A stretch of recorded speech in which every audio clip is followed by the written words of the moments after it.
Bonjour, Valérie de la Clinique Addiction. J'espère que vous allez bien aujourd'hui. Donc, jour 20 de notre défi un mois sans consommer. J'espère que ça se passe bien de votre côté. Aujourd'hui, j'aborde un sujet qui m'intéresse beaucoup. Je vous parle de comment l'activité physique peut avoir un impact positif sur votre santé mentale et notamment sur votre capacité à faire un changement au point de vue de vos habitudes de consommation. Là, je t'entends déjà me dire, ouais, je le sais, qu'est-ce que tu vas m'apprendre de plus? T'as raison, on en parle partout, les médecins nous en parlent, les médias, les réseaux sociaux. La littérature scientifique démontre vraiment que l'activité physique peut avoir des bienfaits sur l'état de santé mentale, puis la confiance en soi. OK? Moi, aujourd'hui, je souhaite un peu plus t'expliquer les mécanismes qui sont derrière cette information-là qu'on a, hein, que les médias nous véhiculent. Puis je souhaite aussi t'accompagner dans l'établissement d'une première séance d'activation du corps. Puis là, pour moi, c'est important de juste mettre les limites, hein. Moi, je ne suis pas un professionnel de la santé au point de vue justement de l'entraînement. Donc, je ne suis pas entraîneur, je ne suis pas kinésiologue. Donc, c'est important d'abord et avant tout, surtout si tu es une personne qui est sédentaire, qui ne bouge pas, puis qu'il y a une condition de santé là, précaire, de consulter un médecin avant de mettre en place une activité physique.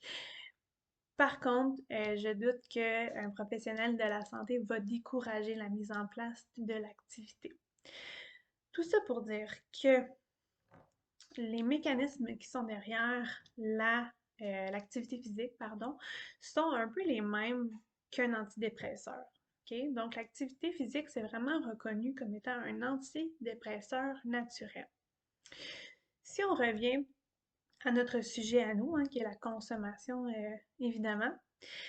Nous, la clinique addiction, on se positionne de cette façon-là. Nous, on croit que quand il y a des habitudes de consommation qui sont malsaines, quand il y a une problématique de dépendance qui s'installe dans la vie d'une personne, c'est souvent parce que la consommation, c'est une solution que tu trouves à un problème X.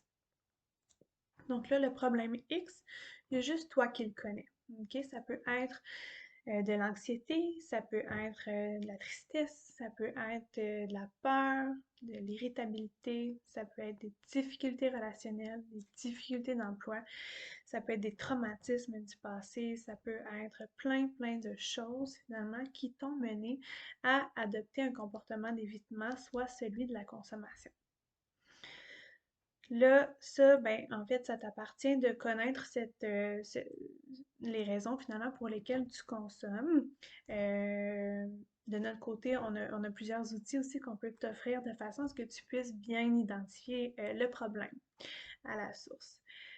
Pour ce qui est de l'activité physique, ça va venir justement sécréter dans ton cerveau les mêmes neurotransmetteurs qu'un antidépresseur pourrait faire de son côté. Donc, un antidépresseur, quand on en prend un, ça vient rééquilibrer justement euh, tout le biochimique. OK? Donc, je ne suis pas pharmacienne, là, fait que j'ai pas toutes les notions, mais ça vient vraiment rééquilibrer les circuits chimiques au niveau du cerveau. Puis ce que ça fait, c'est que ça vient sécréter, bon, ça vient stimuler les neurotransmetteurs de sérotonine, de dopamine, d'endorphine, donc toutes les hormones qui sont responsables d'un état de bien-être, de plaisir, d'apaisement.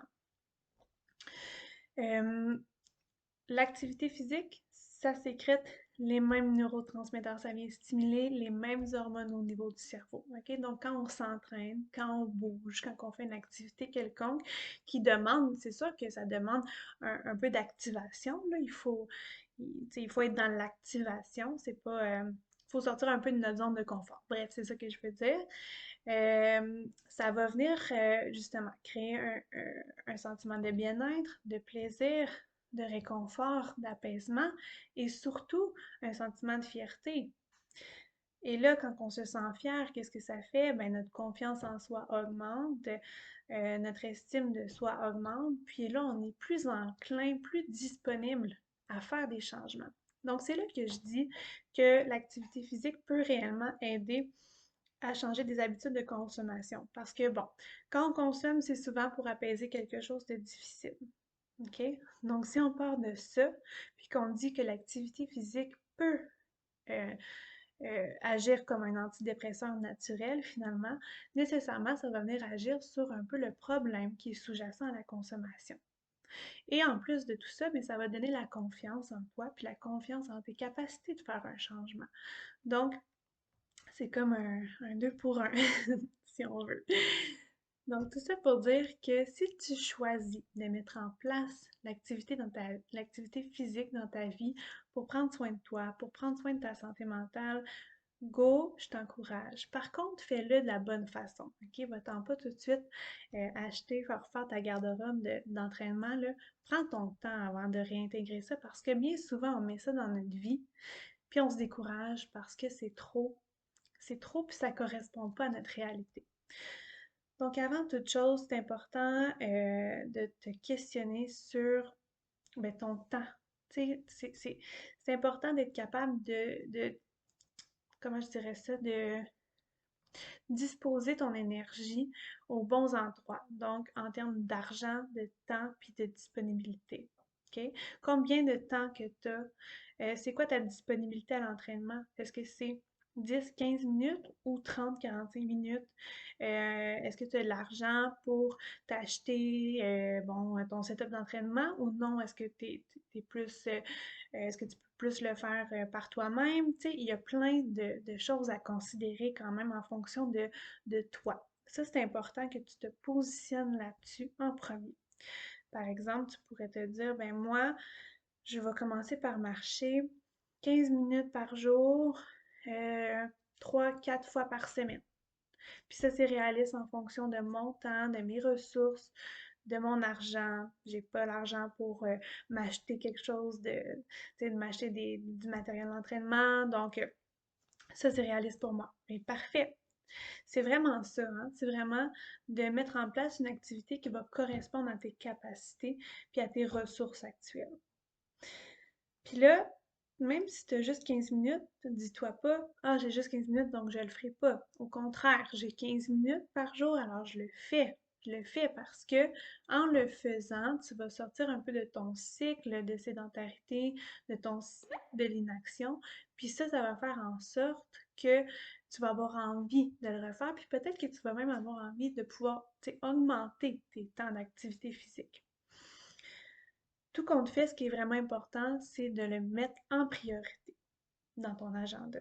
OK? Donc, dans ta semaine, tu prévois tes rendez-vous, tu prévois tes obligations, tu prévois peut-être même quand tu vas aller faire ton épicerie, quand tu vas faire ton lavage, quand tu vas aller jouer au parc avec tes enfants, peu importe.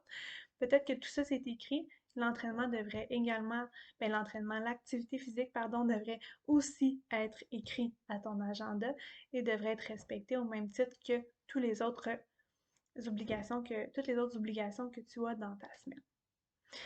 Donc voilà, sois indulgent envers toi-même. C'est difficile de se mettre en action au début, puis c'est normal.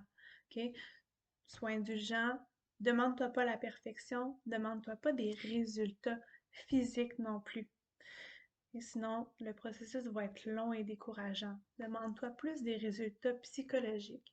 Connecte-toi au sentiment de bien-être et de fierté que ça procure à la suite d'une activation, puis essaie de miser là-dessus pour t'encourager à continuer dans le temps. Voilà, j'espère que tu as aimé la capsule d'aujourd'hui. Je serais curieuse vraiment de savoir si toi tu pratiques quelque chose, une activité physique. J'aimerais savoir comment toi tu actives ton corps au quotidien. Donc, tu peux commenter, liker, partager la capsule.